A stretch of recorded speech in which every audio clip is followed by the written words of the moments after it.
Welcome everyone to our YouTube channel.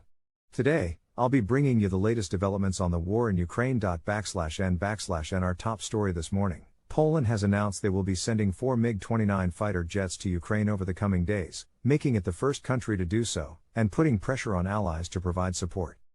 Denmark's Prime Minister Mette Frederiksen commented to Danish TV2 on Thursday that Western nations are debating whether to send fighter jets to Ukraine. However, German Defense Minister Boris Pistorius has stated that it is not yet the time to provide fighter jets. The White House has declared that Poland's decision to give the fighter jets to Ukraine was a sovereign decision and will not result in the President Joe Biden supplying Ukraine with American F-16 aircraft. Additionally, Poland is the first NATO nation to provide Ukraine with German-made Leopard 2 tanks. And in further developments, the United Nations has released a damning report claiming that Russia has committed a wide range of war crimes in Ukraine, including willful killings, systematic torture and the deportation of children.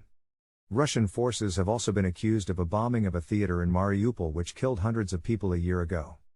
These claims have been dismissed by the Russian government. And the US Pentagon has released a video showing the moments before a Russian fighter crashed into a US Reaper drone over the Black Sea on Tuesday, when the Russian Su-27 flanker jet sprayed the drone with jet fuel in a move that US experts say has never been seen before in this manner. The Kremlin has declared that any decision as to whether to retrieve the downed US Reaper drone will be made by the Russian military if it is deemed necessary for the interests and security of the nation. And in other news, Denis Pushilin, the Russian-appointed leader in the occupied Donetsk, declared that there are no signs of Ukrainian withdrawal from Bakhmut. Ukraine's Foreign Minister Dmytro Kuleba has meanwhile discussed the importance of the principle of territorial integrity with a senior Chinese diplomat, condemning Russian aggression and calling for the resumption of peace talks. And meanwhile, the Russian President Vladimir Putin has announced that Russia is facing a sanctions war and is urging the country's billionaires to invest in technology, production facilities and enterprises to help Russia overcome what he claims is a Western-backed attempt to destroy its economy.